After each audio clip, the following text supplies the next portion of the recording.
Bioscope 20സിലേക്ക് സ്വാഗതം. ഇന്നത്തെ ക്ലാസ്സിൽ നമ്മൾ 8ാം ക്ലാസ്സിലെ അടിസ്ഥാന ശാസ്ത്രത്തിൽ 8ാമത്തെ ചാപ്റ്ററായ ജീവൻ്റെ ഉത്ഭവം ജീവികളുടെയും എന്ന ഭാഗമാണ് നോക്കാൻ പോകുന്നത്. ഈ ചാപ്റ്ററിൽ എന്തിനെക്കുറിച്ചാണ് പറയുന്നതെന്നറിയോ? ജീവികളുടെ പരിണാമം അല്ലെങ്കിൽ എവല്യൂഷനെ കുറിച്ചിട്ടാണ് ഈ ചാപ്റ്ററിൽ നമ്മൾ പറയുന്നത്.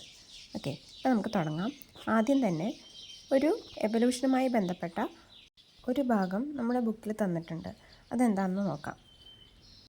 ദശലക്ഷക്കണക്കിന് വർഷങ്ങൾക്ക് മുമ്പ് അന്നത്തെ ഭൂമിയിലെ ജീവജാലങ്ങൾ ഇന്ന് നമ്മൾ കാണുന്നതിൽ നിന്ന് വളരെ വ്യത്യസ്തമായിരുന്നു. ശരിയല്ലേ? അതായത് വളരെ കാലങ്ങൾക്ക് മുമ്പ് ജീവിച്ചിരുന്ന ജീവജാലങ്ങളായില്ല ഇന്ന് കാണുന്നത്. വാസസ്ഥലം, കാലാവസ്ഥ, ആഹാരലഭ്യത എന്നീ ബാഹ്യഘടകങ്ങളിലും ജീവകോശങ്ങളിലെ ആന്തരഘടകങ്ങളിലുമുണ്ടായ മാറ്റങ്ങൾക്കനുസരിച്ച് ജീവജാലങ്ങൾക്ക് പലതരത്തിൽ പരിണാമം ഉണ്ടാവുകയും ഇന്ന് കാണുന്ന ജീവജാലങ്ങൾ രൂപപ്പെടുകയും ചെയ്തു. അതായത് കാലങ്ങൾക്കനുസരിച്ചിട്ട് ജീവജാലങ്ങളുടെ വാസസ്ഥലം, കാലാവസ്ഥ, ആഹാര ലഭ്യത എന്നിവയിലൊക്കെ മാറ്റം വന്നു അല്ലേ?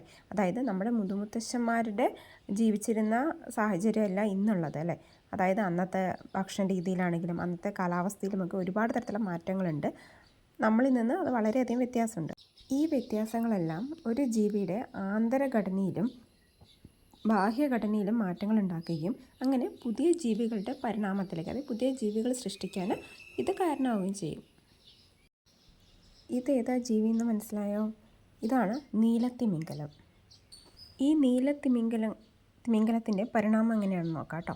അതായത് നീലത്തിമിംഗലം ഉൾപ്പെടെയുള്ള തിമിംഗല വിഭാഗങ്ങളെല്ലാം 50 ദശലക്ഷം വർഷങ്ങൾക്ക് മുമ്പ് ജീവിച്ചിരുന്ന പാക്കിസെറ്റസ് എന്ന് പറയുന്ന ഒരു പുരാതന സസ്തനിയിൽ നിന്നിട്ടാണ് പരിണമിച്ചത്. അതായത് തിമിംഗലങ്ങളുടെ പൂർവികൻ എന്നറിയപ്പെടുന്നത് പാക്കിസെറ്റസ് എന്ന് പറയുന്ന ഒരു സസ്തനിയാണ്.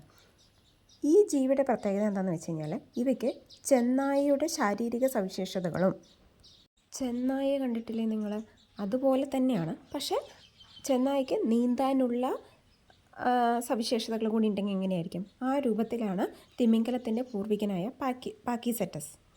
അതായത് ചെന്നായെ പോലെ ഉണ്ടാവും ശരീരത്തിൽ, പക്ഷേ നീന്താനുള്ള ഘടനയും കൂടെ, അതായത് ചിറകുകൾ പോലുള്ള ഘടനകളും ഇവയിൽ കാണാൻ പറ്റും. അപ്പോൾ ഇവയുടെ പിൻഗാമികൾ കൂടുതൽ സമയം ജലത്തിൽ ചെലവഴിച്ചു.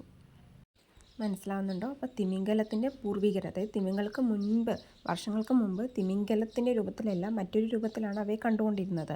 അതാണ് പാക്കിസെറ്റസ് എന്ന് പറയുന്നത്. ഈ ജീവികൾക്ക് ചെന്നായുടെ ശരീരവും തുഴയാനുള്ള ഘടനകളും ഉണ്ടായി എന്ന് പറഞ്ഞല്ലോ. അപ്പോൾ ഇവർ കൂടുതൽ കാലം ജലത്തിൽ തന്നെയാണ് ചെലവഴിച്ചത്.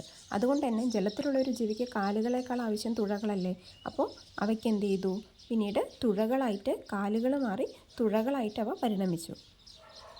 കാലുകൾ തുഴകളായിട്ട് പരിണമിക്കുകയാണ് ചെയ്തത്. അതായത് ഇവയ്ക്ക് സാഹചര്യത്തിനനുസരിച്ച് മാറ്റം സംഭവിച്ചു. ജലത്തിൽ കൂടുതൽ ജീവിച്ചുകൊണ്ടാണ് അവയ്ക്ക് എന്തായത്? കാലുകൾ തുഴകൾക്ക് സമാനമായിട്ട് പരിണമിച്ചത്. ഓക്കെ, അപ്പോൾ സാഹചര്യങ്ങൾക്കനുസരിച്ച് അവരുടെ ശരീരഘടനയിലും മാറ്റം വന്നു. മനുഷ്യരുൾപ്പെടെയുള്ള എല്ലാ ജീവികളിലും ഇത്തരത്തിലുള്ള പരിണാമം സംഭവിച്ചിട്ടുണ്ട്. അങ്ങനെ ഈ പരിണാമങ്ങളെക്കുറിച്ച് പഠിക്കാനും നമ്മുടെ എല്ലാം പൂർവികരാണ് ആരാണ്, അതായത് ഭൂമിയിലുണ്ടായ ഏറ്റവും ആദ്യത്തെ ജീവി ഏതാണെന്നും അവ എങ്ങനെയുള്ളതാണെന്നും കണ്ടെത്താൻ ശാസ്ത്രജ്ഞന്മാർ പഠനങ്ങൾ നടത്തിക്കൊണ്ടേയിരുന്നു.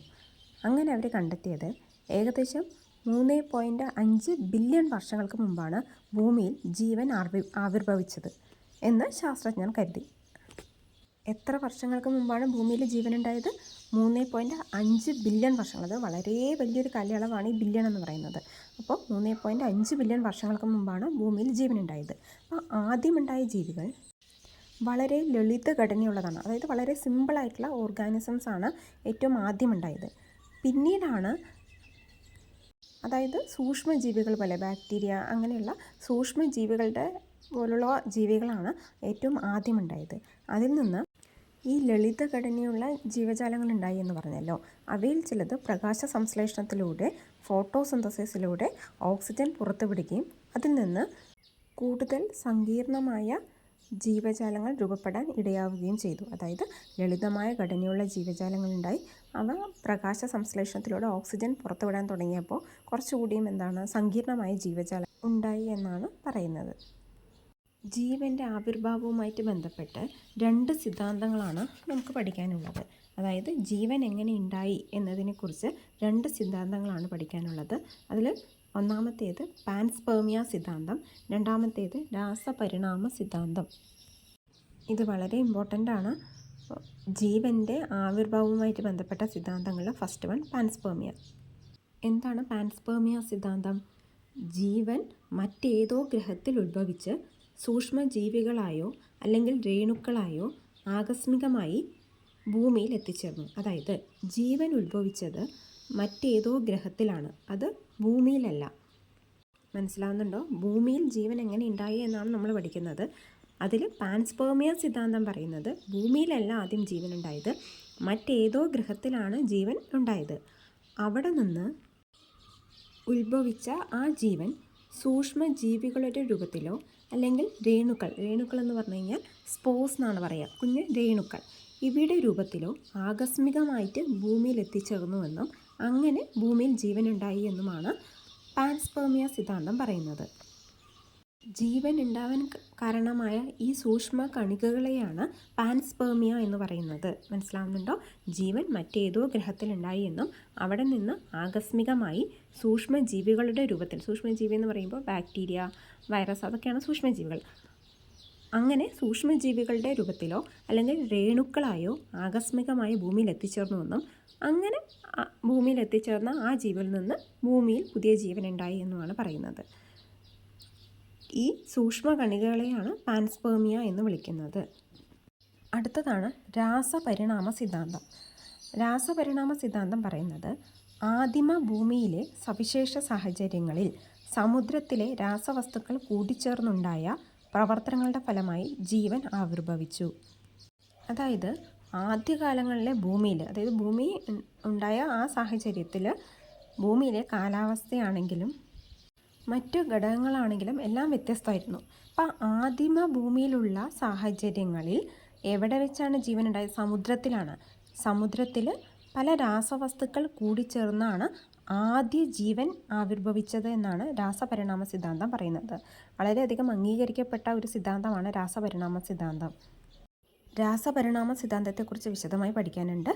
അപ്പോൾ പലതരത്തിലുള്ള സിദ്ധാന്തങ്ങൾ ഉണ്ടായെങ്കിൽ പോലും രാസപരിണാമ സിദ്ധാന്തമാണ് ഏറ്റവും അധികം സ്വീകാര്യത ലഭിച്ച സിദ്ധാന്തം. ബാക്കി ഭാഗങ്ങൾ അടുത്ത ക്ലാസ്സിൽ നോക്കാം. ഈ ക്ലാസ് ഇഷ്ടപ്പെട്ടെങ്കിൽ ബയോസ്കോപ്പ് 20s എന്ന ഈ ചാനൽ ലൈക്ക് ചെയ്യുക, ഷെയർ ചെയ്യുക, സബ്സ്ക്രൈബ് ചെയ്യുക. Thank you.